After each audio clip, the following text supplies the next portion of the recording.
The carriage stopped, and that alone was enough to make Lila Reeves lift her head from where she knelt in the snow, her frozen fingers fumbling with the second pair of shoes. She had been thrown out an hour ago. 2 pairs of shoes had followed her into the drift, hurled by the housekeeper who would not meet her eyes. 1 pair fit her daughter. The other, meant for a stable boy who had quit last autumn, was 3 sizes too large and stiff with cold. Lila had stuffed them with torn strips from her own petticoat and was trying to force them onto Cordelia's feet over the first pair because 1 layer would not be enough. The wind off the pass cut through wool and skin alike. Cordelia was 6 years old and had stopped shivering 10 minutes ago, which meant the cold was winning. The carriage was black lacquer and silver fittings, tall, wheeled, and drawn by 4 horses whose breath steamed white in the twilight. It belonged to another century, to the processions Lila's grandmother had described from her own childhood, when the vampire houses still traveled openly and the treaties were new enough that humans lined the roads to watch them pass. No one used carriages like this anymore. The world had moved on to engines and electric light, to typewriters and telephones in every merchant's office. But the door opened anyway, and a man stepped down into the snow. He was tall and pale in the way that made her breath catch, the way that meant old blood and older power. White hair fell past his shoulders, unbound, and his eyes were the color of winter itself, colorless and clear. He wore black, severe and expensive, a long coat that did not move in the wind. When he looked at her, Lila felt the weight of it like a hand on her throat. Not cruel, but absolute. "You are on the winter road," he said. His voice was low, unaccented, each word chosen with care. "Alone." "We were dismissed." Lila's tongue felt thick. She kept her hands on Cordelia's feet, trying to tie the laces of the oversized shoes. Her daughter's eyes were closed now. That was worse than the stillness. An hour ago. From the Barrow estate. It was not a question. The Barrow house stood a mile behind them, the only great house for 20 miles, and the road led only one direction from its gates. Lila nodded. The vampire studied her for a long moment, then looked past her to Cordelia, small and silent in the snow. "The child will not survive the night," he said. "I know." The words came out broken. Lila had known it since the door slammed shut, since she had picked up the shoes and started walking because stopping meant death and walking only delayed it. "I know, but I could not stay." "Why?" "Because they asked me to lie." She met his eyes, though it felt like staring into a frozen lake, and I would not.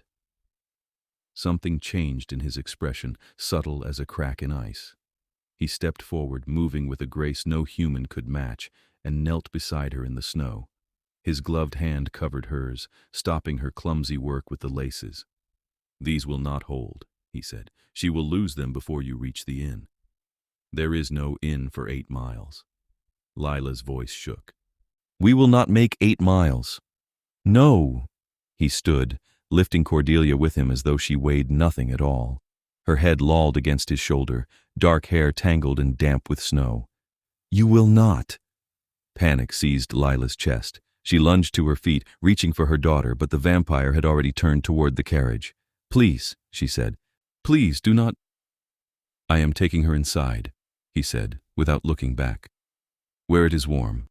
You will follow." The carriage door stood open. Lamplight spilled out, golden and impossible. Lila stumbled after him, her own feet numb inside boots that had been good leather once and were now cracked and soaked through. He stepped up into the carriage and she followed, graceless and shaking, and the door closed behind her with a sound like a seal breaking. Inside, the world was red velvet and polished wood, a small brass lamp swaying gently from a chain. The seats were upholstered and deep, and warmth rolled over Lila like a wave, so sudden and overwhelming that her knees buckled. The vampire had already laid Cordelia on one seat, tucking a fur-lined blanket around her with a precision that seemed almost clinical. He straightened and looked at Lila, who had collapsed onto the opposite bench. "Sit," he said. "Do not remove your boots until your feet have thawed, or you will damage the tissue." Lila nodded, though she barely heard him. She was staring at Cordelia, at the blue tinge around her mouth, at the faint mist of breath that still clouded the air when she exhaled. Still breathing, still alive. "Thank you," Lila whispered. The vampire sat across from her, beside Cordelia, and rapped twice on the ceiling. The carriage lurched into motion, smooth and steady. "You said you were dismissed for refusing to lie," he said. "What lie?" Lila closed her eyes. The warmth was making her shake harder now, her body remembering how cold it had been. "The ledgers," she said. "I kept the household ledgers. 3 months ago, Lord Barrow began entering false sums, money that did not exist, shipments that were never made. He told me to copy them into the official books, the ones that go to the tax inspector and the trade guild. I refused. And he struck my name from the household register and turned us out." The vampire was silent for a moment. Then he said, "What were the ledgers hiding?" Lila opened her eyes. He was watching her with an intensity that would have frightened her if she had any fear left to spare. "A blood lease," she said quietly, "with House Dravok.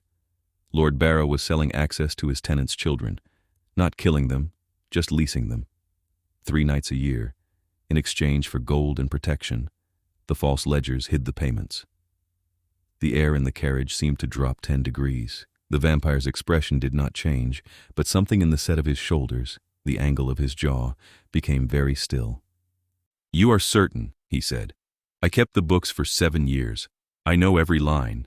I know what was real and what was not." Lila swallowed. "I memorized the alterations, all of them." "Why?" "Because someone had to." Her voice cracked. "Because those children deserve someone who would not forget." The vampire leaned back against the velvet, his gaze never leaving her face. "House Dravok is allied with my own house," he said, "by treaty. If what you say is true, you have made yourself a very dangerous witness. I know.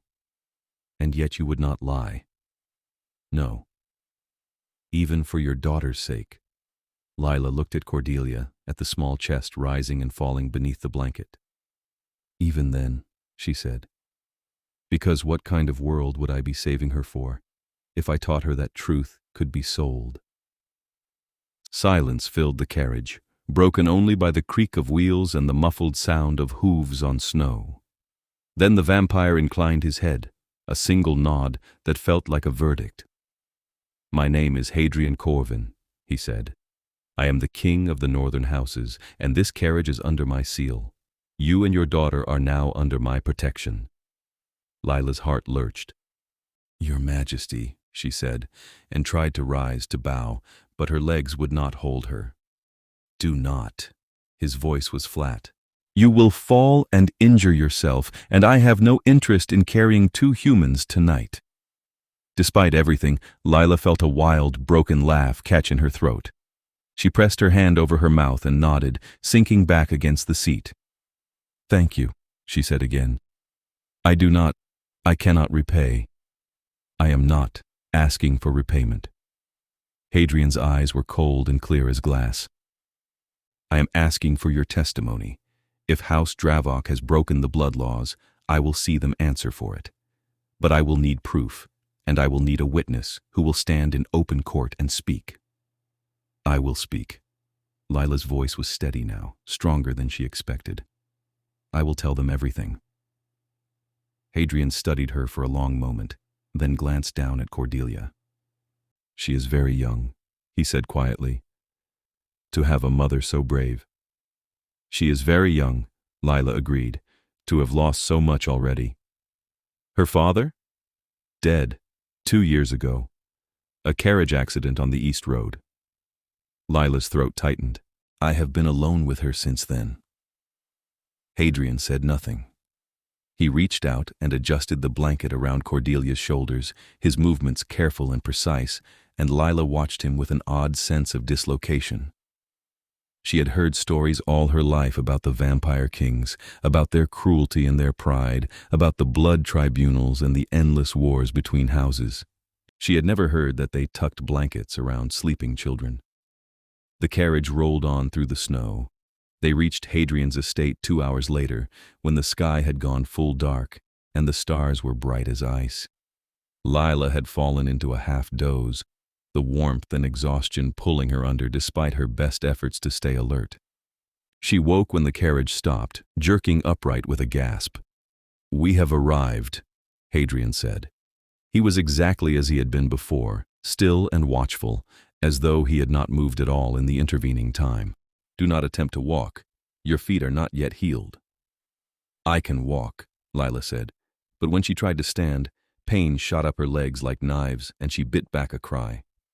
Hadrian made a soft sound, not quite disapproval, and stood. He lifted Cordelia again, cradling her against his chest, and then looked at Lila. "If I must make 2 trips," he said, "I will, but it would be more efficient if you allowed me to assist you."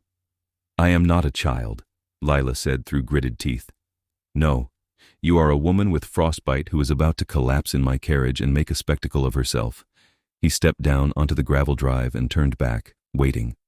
"Your pride or your daughter's warmth? Choose." Lila closed her eyes, then reached out. Hadrian shifted Cordelia to one arm, impossible, inhuman strength, and offered his free hand. She took it, his gloved fingers closing around hers, and let him guide her down onto the drive.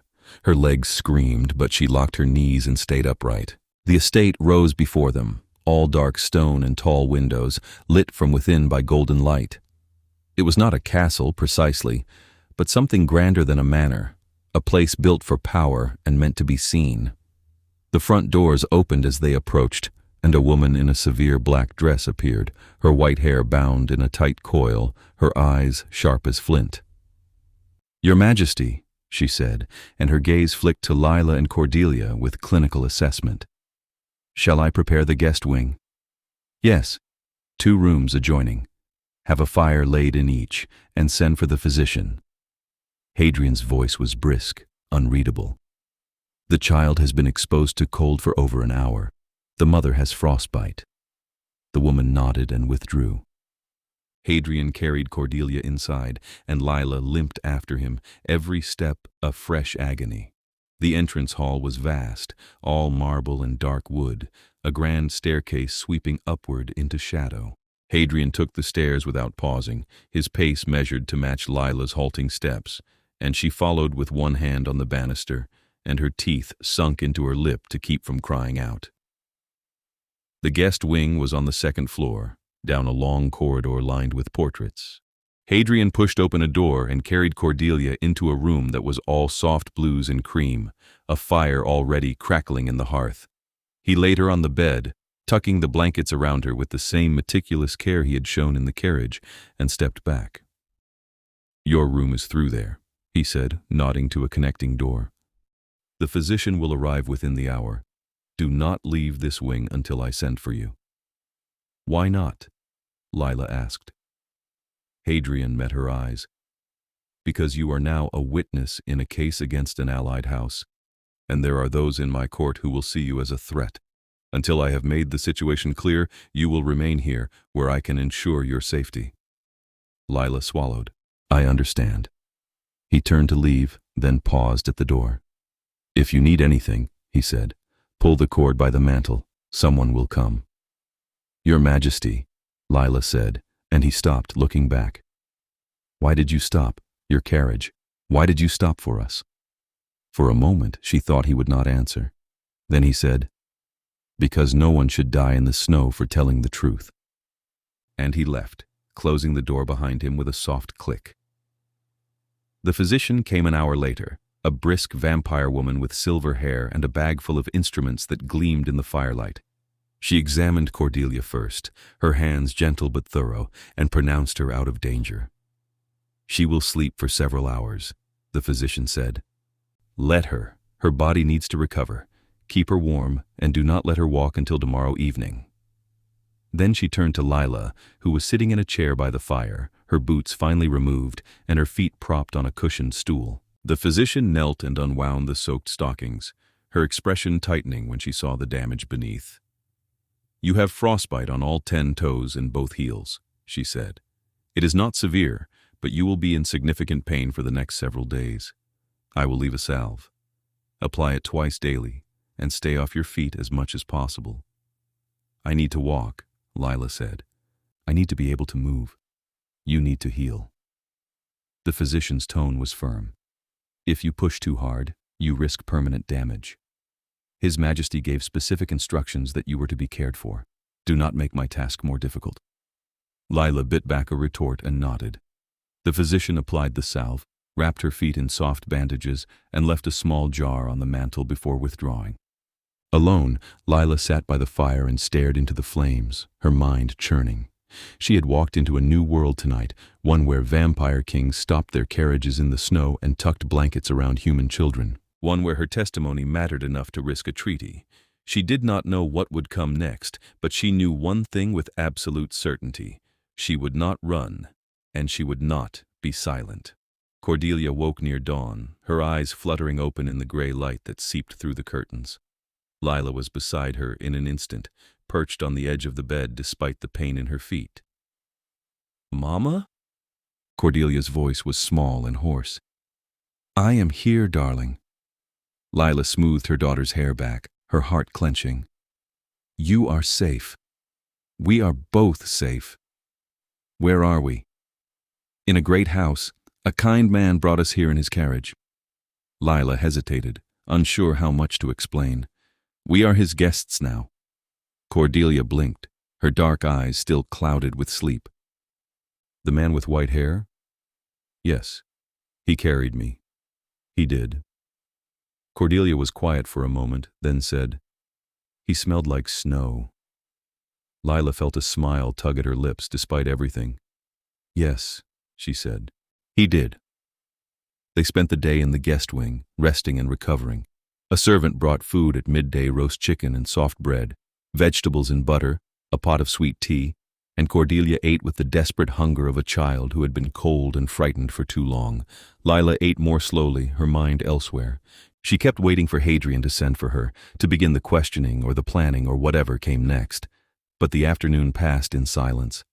It was evening when the knock finally came. Lila called for the visitor to enter, and Hadrian stepped into the room, tall and pale and impossibly composed in the firelight. "Lila Reeves," he said, inclining his head. "How are you?" "Better, thank you." Lila was sitting in the chair again, her feet still propped up. Cordelia was on the bed, playing with a set of wooden blocks the servant had brought. She looked up when Hadrian entered, her eyes wide. "And the child?" "She is well." Hadrian nodded, then crossed the room and knelt beside the bed, bringing himself to Cordelia's eye level. The gesture was so unexpected that Lila felt her breath catch. "What is your name?" he asked, his voice gentler than Lila had heard it before. "Cordelia," her daughter whispered. "That is a very fine name." Hadrian studied her for a moment, then gestured to the blocks. "May I?" Cordelia hesitated, then nodded. Hadrian picked up one of the blocks and set it carefully atop the tower she had been building. It wobbled, held, and Cordelia's face lit with a shy smile. They built together in silence for several minutes, and Lila watched, something warm and painful blooming in her chest. Finally, Hadrian stood. "I have called a tribunal," he said, his tone shifting back to the formal cadence Lila recognized from the carriage. "It will convene in 3 days. You will be asked to testify before the assembled houses. House Dravok will send a representative, as will the other allied houses. You will tell them what you told me." Lila's pulse quickened. "I will. They will not make it easy for you. They will question every detail, every memory. They will try to discredit you, to paint you as a liar or a madwoman." Hadrian's gaze was steady. "You must be prepared for that." "I am prepared." "Are you?" He took a step closer. "Because once you speak, there is no taking it back. You will have made enemies of powerful houses, and I cannot protect you forever." "I know." Lila met his eyes. "But I will not be silent. Those children deserve justice." Hadrian regarded her for a long moment, and something in his expression softened, just a fraction. "You are either very brave or very foolish," he said quietly. "Perhaps both. Perhaps." He turned to leave, then paused. "There is a library on the 3rd floor. If you can manage the stairs, you are welcome to use it." I thought you might want something to occupy your time. Lila blinked, surprised by the kindness. Thank you. He nodded and left without another word. Over the next 3 days, Lila found herself settling into the strange rhythm of life in a vampire king's house. Her feet healed slowly, the pain fading to a dull ache, and by the second day she could walk well enough to explore.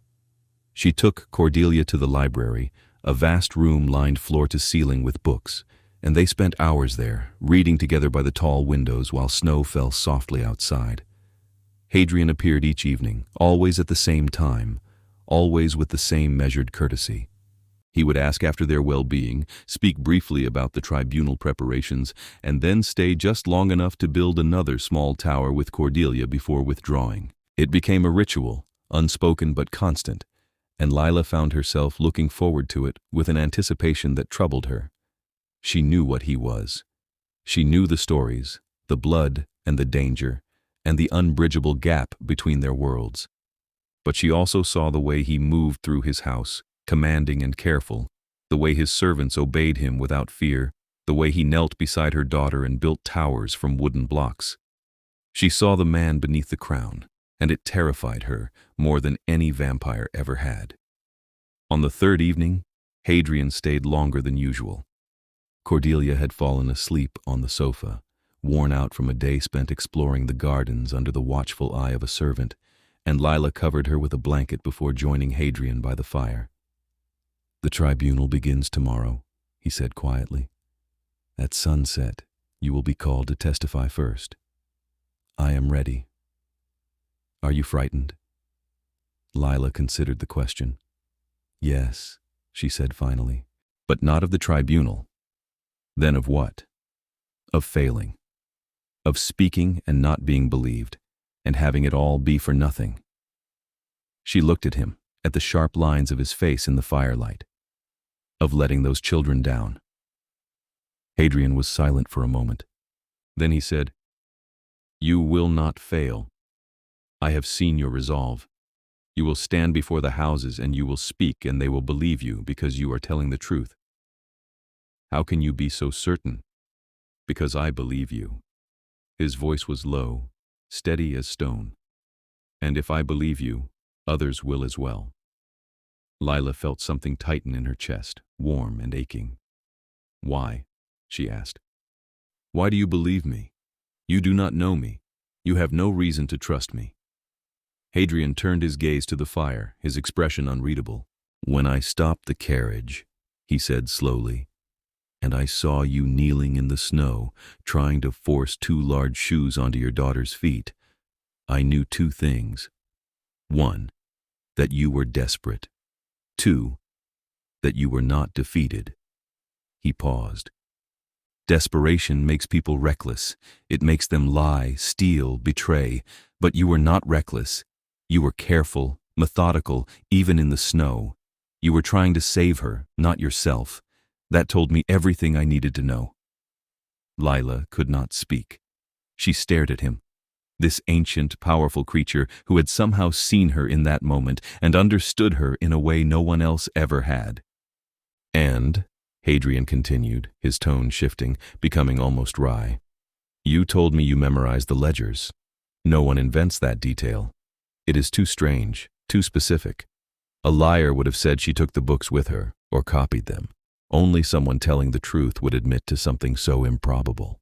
Despite herself, Lila laughed, a short, breathless sound. "I did not realize I was being so thoroughly evaluated. You were a stranger on my road, asking for my protection. Evaluation was necessary." He looked at her again, and the intensity in his gaze made her pulse skip. "But I'm glad I stopped." "So am I," Lila said softly. They sat in silence for a while, the fire crackling between them, and Lila felt the weight of tomorrow pressing down on her shoulders. But for this moment, in this room, she allowed herself to simply sit and breathe and be grateful that she was alive. The tribunal hall was a vast chamber deep beneath the estate, carved from stone and lit by hundreds of candles in iron sconces.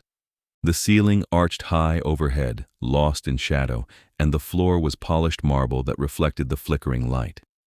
Rows of seats rose in tiers on either side, filled with pale, regal figures in dark clothing, their eyes gleaming in the dimness. At the far end of the room stood a raised dais with a single throne, and Hadrian sat upon it, his white hair unbound, his expression cold and implacable. Lila stood in the center of the hall, alone, her hands clasped before her to keep them from shaking. She had left Cordelia in the guest wing with a trusted servant, unwilling to expose her daughter to this. The air was heavy with tension, with the weight of old power and older grudges, and she could feel the eyes of the assembled vampires on her like a physical touch.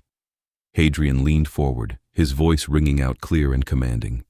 This tribunal has been called to examine allegations of blood law violations by House Dravok in conspiracy with the human Lord Barrow of the Western Marches.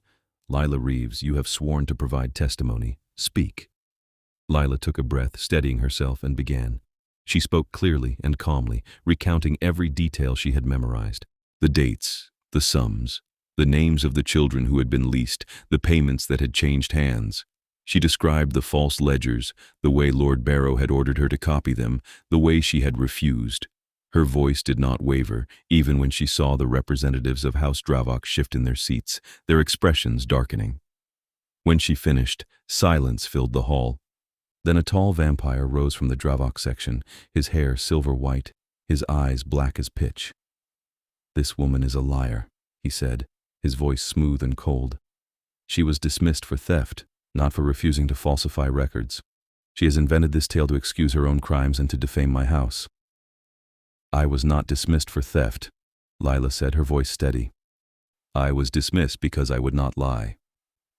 "You have no proof," the Dravok representative said. "You claim to have memorized ledgers, but ledgers can be checked. Where are the originals?" "Destroyed, I imagine," Lila said. "Lord Barrow would hardly leave evidence of his crimes lying about." "Convenient." "No," Lila said, her voice hardening. "Not convenient. Calculated. He thought that by dismissing me and destroying the records, he could silence the truth. But I memorized every line, every entry, every alteration. I can recite them now, if you wish." The Dravok representative's expression twisted. "You expect us to believe that a human woman memorized months of ledgers perfectly? That is absurd." "I was a clerk for 7 years," Lila said. "I have an eye for numbers. It is not absurd, it is simply what I do." Hadrian spoke then, his voice cutting through the murmurs that had begun to rise. "The question is not whether her memory is perfect," he said. "The question is whether her testimony is credible. I have investigated the claims she has made. I have sent agents to the Barrow estate, to the villages nearby. I have spoken to families whose children were taken for 3 nights a year and returned pale and silent. The pattern matches her account exactly." The hall erupted in noise, vampires rising from their seats, voices overlapping in anger and denial. Hadrian lifted one hand, and the room fell silent again, the command in the gesture absolute. "House Dravok," he said, his gaze fixed on the silver-haired vampire, "you will answer for this. If the evidence supports the charges, your house will be stripped of its blood lease privileges, and your alliance with the Northern Court will be severed. This is my judgment." The Dravok representative's face went rigid with fury. "You would break a treaty for the word of one human?" he snarled. "You would betray your own kind for—" "I would uphold the blood laws," Hadrian said, his voice like ice, "which you have violated. Remove yourself from this hall before I have you removed." For a moment, Lila thought the vampire would refuse, would lunge forward or call down some ancient curse. But he turned and stalked from the hall, his retinue following in a storm of rustling fabric and cold glares. The tension did not ease with their departure. If anything, it thickened, the remaining vampires watching Hadrian with expressions that ranged from approval to barely concealed resentment. Hadrian rose from his throne and descended the steps, crossing the hall to stand before Lila. "You have done well," he said quietly. "The tribunal will deliberate, but your testimony has been heard and recorded. That is what matters." Lila nodded, her legs suddenly weak. "What happens now?" "Now," Hadrian said, "you return to the guest wing. I will send word when the deliberations are complete." He turned to leave, But Lila reached out, her hand catching his sleeve. He stopped, looking back at her, and she saw something flicker in his eyes, too fast to name. "Thank you," she said, "for believing me." "Thank you," Hadrian said, "for speaking." And then he was gone, swept back into the crowd of his court, and Lila was escorted from the hall by silent servants. The deliberations took 2 days. Lila spent them in the guest wing, restless and anxious, unable to focus on anything for more than a few minutes at a time. Cordelia sensed her unease and stayed close, her small hand often slipping into Lila's, and they read together by the fire and played quiet games to pass the hours. On the second evening, Hadrian came to the guest wing himself. Lila knew the moment he entered the room that something had changed. His expression was still composed, still unreadable, but there was a tension in his shoulders, a tightness around his eyes that had not been there before. "The tribunal has reached a verdict," he said. "House Drevok has been found guilty of blood law violations. Their leases have been voided, and their alliance with the Northern Court is severed. Lord Barrow will be tried under human law, and I have sent testimony to the magistrate to ensure that justice is served." Lila felt relief crash over her like a wave, so intense that her knees buckled. She sat down hard in the chair, her breath coming in short, sharp gasps. "It is over," she whispered. "It is truly over."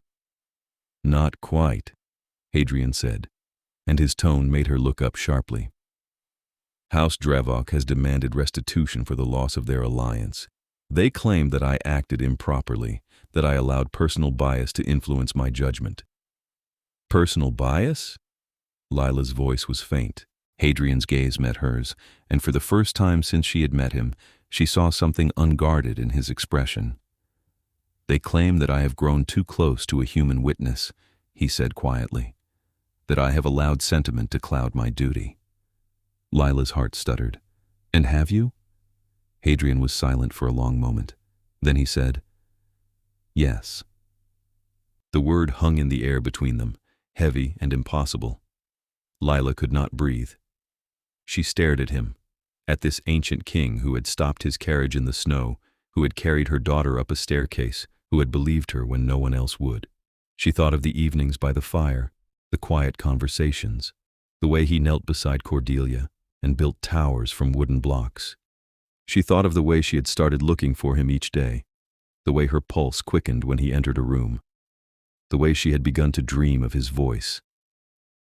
"I do not know when it happened," Hadrian said, his voice low and rough.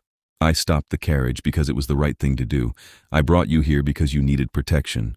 I believed your testimony because it was true. But somewhere in these 3 days, something changed. I find myself thinking of you when I should be thinking of treaties and politics. I find myself listening for your voice in the halls. I find myself wanting—" He stopped, his jaw tightening. "Wanting things I have no right to want." Lila could not speak. Her throat was closed, her eyes burning. She rose from the chair, ignoring the ache in her feet, and crossed the room to stand before him. "What do you want?" she asked, her voice barely a whisper. Hadrian looked at her, and the hunger in his eyes was raw and aching. "You," he said. "I want you, not as a witness, not as a guest. I want you to stay. I want to know you, every part of you. I want to hear your voice every evening and see your face every morning. I want—" He stopped, closing his eyes. "I want the impossible." "Why is it impossible?" Lila asked. "Because you are human, because you have a daughter, because I am a king, and I have responsibilities that do not allow for this." He opened his eyes again, and the pain in them was palpable. "Because I have lived for 500 years, and in all that time I have never felt anything like this, and it terrifies me." Lila reached up, her hand trembling, and touched his face. His skin was cold beneath her palm, smooth and impossibly perfect, and he went very still. "You are not alone in being terrified," she said softly. "I have been alone for 2 years. I have built my life around my daughter, around surviving, around doing what is right. I did not think I had room for anything else. But then you stopped your carriage, and you carried Cordelia inside, and you sat with us by the fire and built towers from blocks, and I—" Her voice broke. "I fell in love with you." Hadrian's breath hitched, audible in the quiet room. "Lila," he said, her name a plea and a prayer. I do not care that you are a vampire. I do not care about the treaties or the politics or the impossibilities. Lila stepped closer, her hand still on his face. I care that you believed me when no one else would. I care that you protected us, that you gave us a place to be safe. I care that you are kind to my daughter, that you see her as a person and not a burden. I care that you stopped in the snow and that you are standing here now telling me you want the impossible. I cannot give you a normal life, Hadrian said, his voice rough. I cannot grow old with you. I do not want a normal life, Lila said. I want this life, with you, for however long we have. Hadrian stared at her, and then slowly he lifted his hand and covered hers where it rested on his cheek. You are certain? He asked. Yes. Even knowing what it will mean? The scrutiny, the danger, the sacrifices? Yes. Hadrian closed his eyes, and when he opened them again, the hunger was still there, but it was tempered now by something softer, something that looked almost like hope. Then stay, he said. Stay with me. Marry me if you will have me, not as a king and a subject, but as a man and a woman who found each other in the snow. Lila felt tears spill down her cheeks, hot and unbidden. Yes, she said. Yes, I will marry you. Hadrian pulled her to him then, his arms wrapping around her with a strength that should have been frightening, but was only warm, only safe. She pressed her face against his chest and felt his hand cradle the back of her head, holding her as though she were something precious, something worth protecting. They stood there for a long time, wrapped in each other, and Lila thought that this, here, was what she had been walking toward through the snow. Not death, not survival. This. When they finally pulled apart, Hadrian looked down at her with something like wonder in his eyes. I do not deserve you, he said quietly. You stopped for me, Lila said. That is all I needed. A sound from the doorway made them both turn. Cordelia stood there, clutching her wooden blocks, her eyes wide. Mama? She said uncertainly. Lila crossed to her and knelt down, pulling her daughter into a hug. It is all right, darling, she said. Everything is all right. Cordelia looked past her to Hadrian, who had moved to stand nearby, his expression carefully neutral. Is he going to stay? She asked. Lila glanced at Hadrian, who inclined his head. If you will allow it, he said gravely. Cordelia considered this, her small face serious. Then she held out one of her wooden blocks. You can help me build, she said. Hadrian took the block, his lips twitching in what might have been the beginning of a smile. I would be honored, he said. And so they built together, the three of them, while the fire crackled and the snow fell softly outside, and Lila felt something settle in her chest that she had not felt in years. Peace. The weeks that followed were a strange and wondrous adjustment. Hadrian announced their engagement to the court with the same calm authority he brought to everything, and the reactions ranged from shocked silence to open disapproval. Lila had expected as much. She was human, she was common-born, and she had no place in the world of vampire politics. But Hadrian did not waver, and slowly, grudgingly, the court began to accept her presence. Hadrian also made good on his promise to see justice done. Lord Barrow was arrested by the human magistrate, tried and sentenced to prison for his crimes.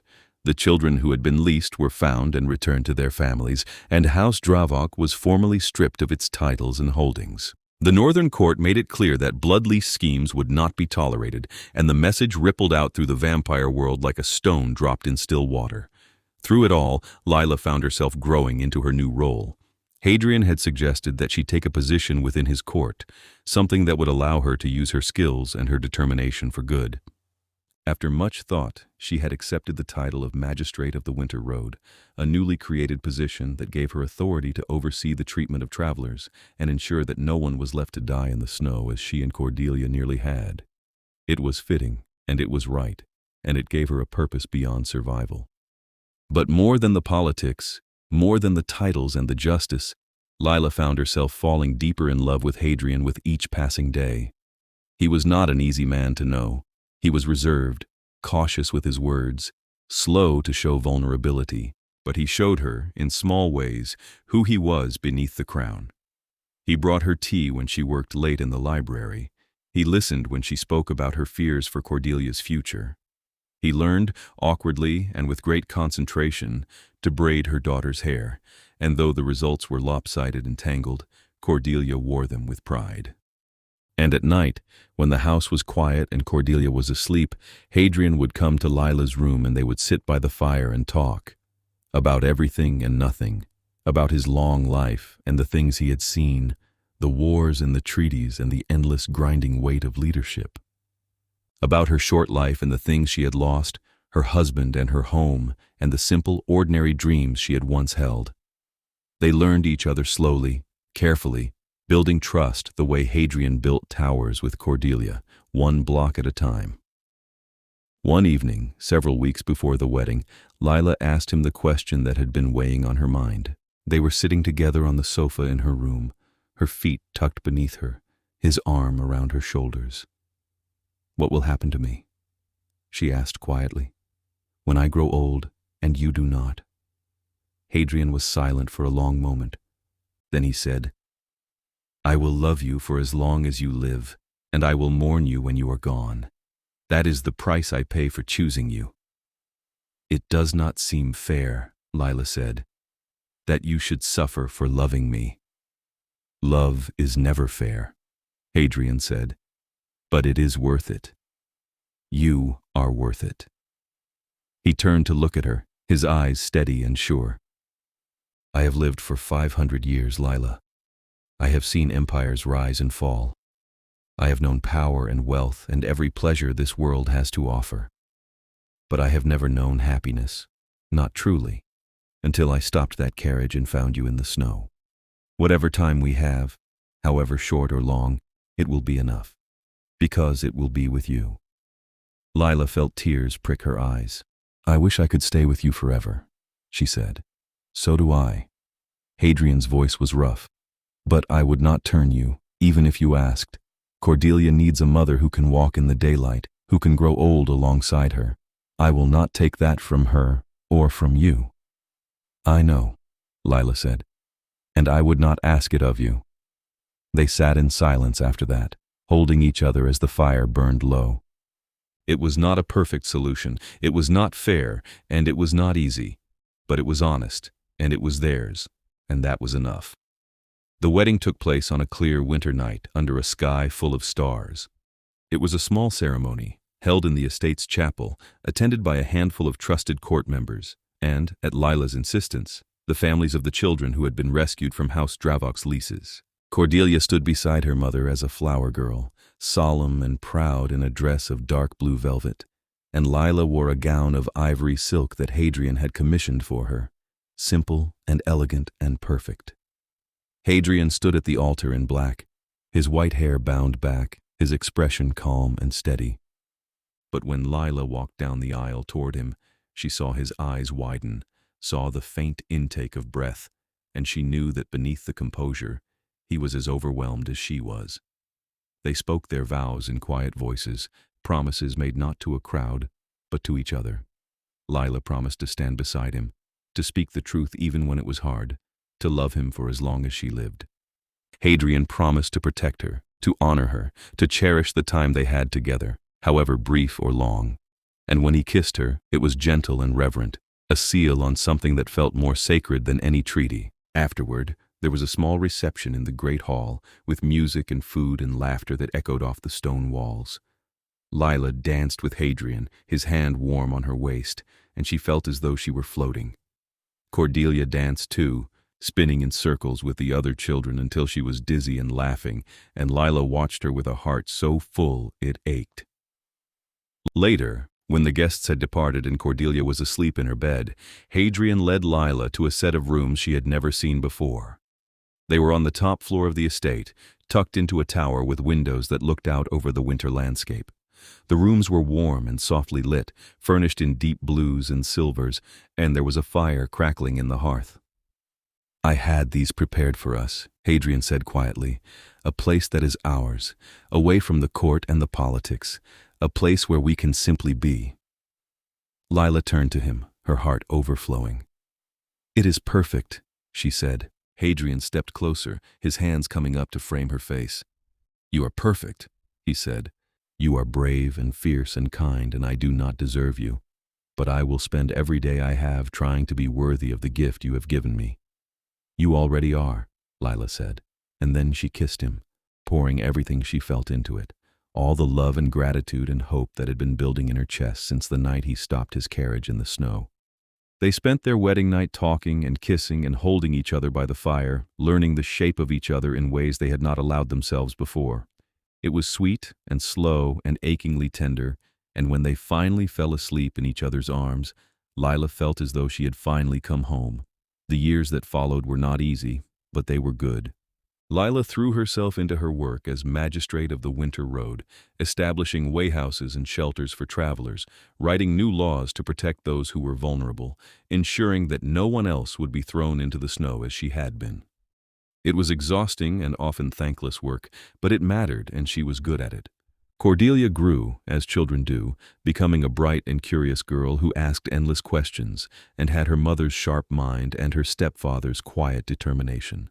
Hadrian doted on her in his reserved way, teaching her to read the old languages, to understand the history of the vampire courts, to think critically and speak fearlessly. He never tried to replace her father, but he became something else, something equally important, and Cordelia loved him fiercely for it. And Lila and Hadrian continued to learn each other, to grow together in ways that surprised and delighted them both. There were hard days, when the court pushed back against Lila's reforms, or when the weight of Hadrian's responsibilities threatened to crush him.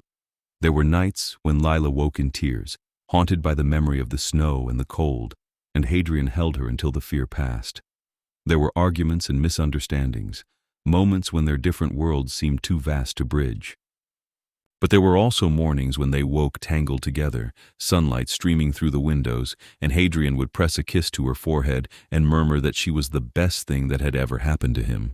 There were evenings when they sat by the fire with Cordelia between them, reading aloud from storybooks and laughing at the silly voices Hadrian did for the characters. There were quiet moments, stolen in the midst of busy days, when they would find each other in a hallway or a corridor and simply stand together, hands clasped, saying nothing because nothing needed to be said. Time, as it always does, moved forward. Lila aged, her dark hair gaining threads of silver, fine lines appearing at the corners of her eyes. Hadrian did not, his pale perfection unchanging, and there were days when the contrast between them was a wound that would not heal. But they had chosen this, both of them, and they faced it with clear eyes and steady hearts. Cordelia grew into a young woman, brilliant and passionate, with her mother's sense of justice and her stepfather's strategic mind. She decided when she turned 18 that she wanted to join her mother's work, to help run the wayhouses and shelters that Lila had built. Hadrian was proud, and Lila was grateful, and together they began to plan for a future where the work they had started would continue long after they were gone. And then, one winter night 10 years after the wedding, House Dravok struck. They came in the dark, a small force of rogue vampires who had never accepted the tribunal's verdict, who blamed Hadrian and Lila for the destruction of their house. They bypassed the estate's defenses with inside help, moving through the halls like shadows, and their target was clear: Cordelia. She was taken from her room in the dead of night, dragged from her bed and carried into the snow before anyone realized what had happened. By the time the alarm was raised, she was gone. Hadrian's rage was a cold, terrible thing. Lila had never seen him like this, his composure shattered, his eyes blazing with a fury that made the air around him crackle. He called his best trackers, his most trusted warriors, and within an hour they were mounted and riding into the night, following the trail left by the kidnappers. Lila went with them. Hadrian tried to stop her, tried to argue that it was too dangerous, that she should stay behind where it was safe. But Lila looked at him with eyes that were steel and fire and said, "She is my daughter. I am coming." And so she did, riding through the snow with a determination that matched his own, her heart a knot of terror and rage.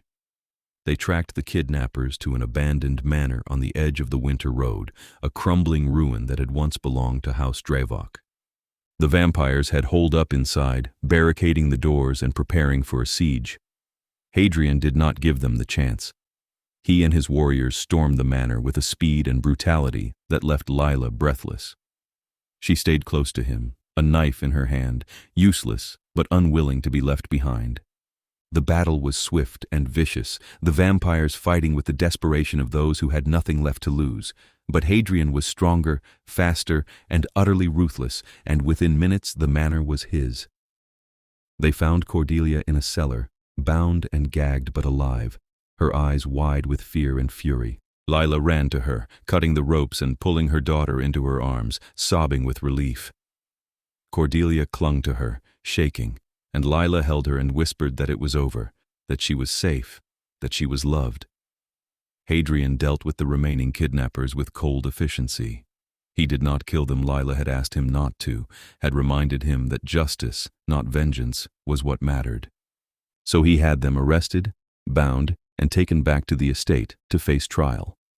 But his eyes, when he looked at them, promised that they would regret the day they had touched his family. The ride back to the estate was quiet. Cordelia riding with Lila, wrapped in blankets and still shaking. Hadrian rode beside them, his expression unreadable, but his hand stayed close to Lila's, as though he could not bear to be parted from her even for a moment. When they arrived home, Cordelia was examined by the physician and pronounced unharmed, just frightened. Lila stayed with her through the night, holding her as she slept, whispering reassurances and promises that she would always be safe. And Hadrian sat in a chair by the door, a silent guardian, his eyes never leaving them. In the days that followed, the kidnappers were tried and sentenced, their crimes laid bare before the court. House Dravok, what remained of it, was formally dissolved, its members scattered and forbidden from ever reforming. The message was clear. The Northern Court would not tolerate threats to its own, and those who crossed that line would pay dearly. But the incident left its mark.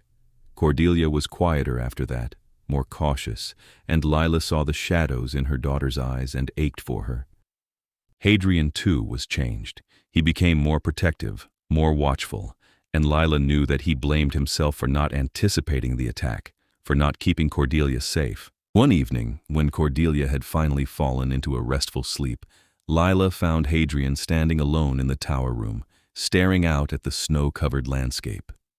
She crossed to him and slipped her hand into his, and he gripped it tightly, as though she were the only thing keeping him anchored. "I should have seen it coming," he said quietly. "I should have protected her."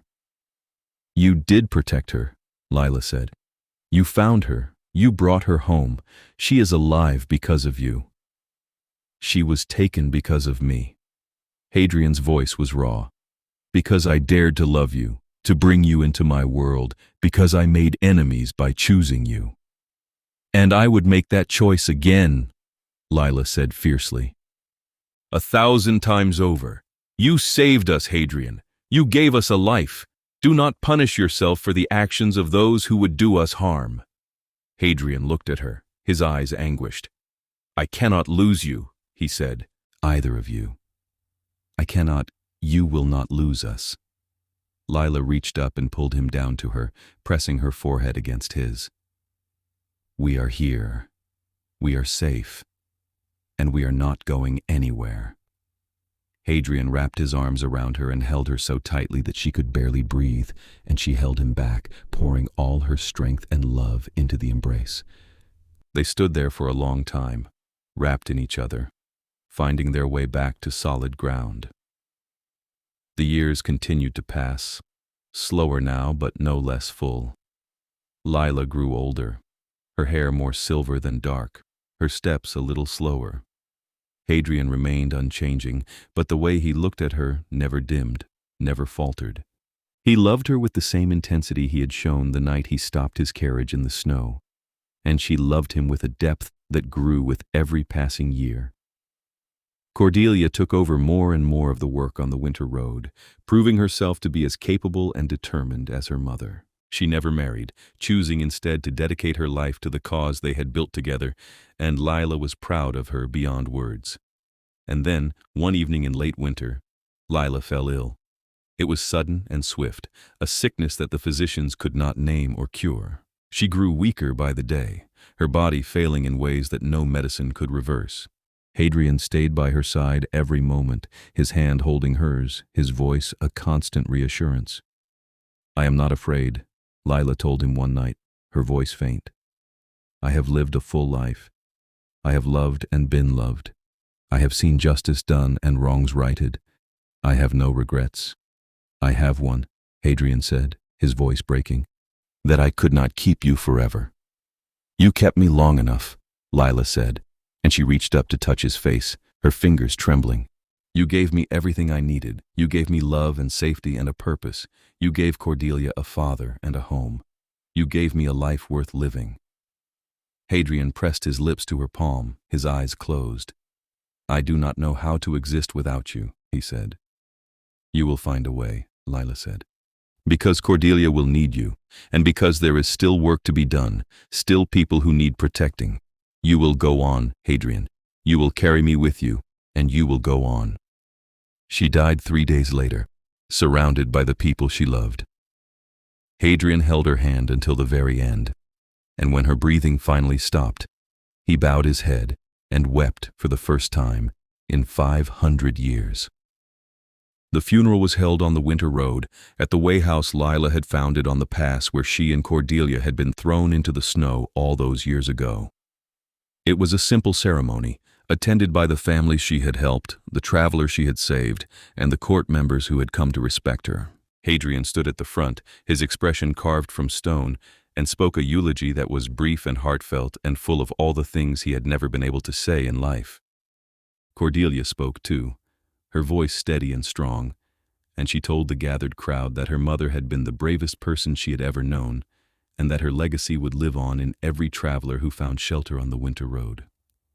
After the ceremony, Hadrian stayed at the way house for a long time, standing in the snow and staring at the place where he had first stopped his carriage.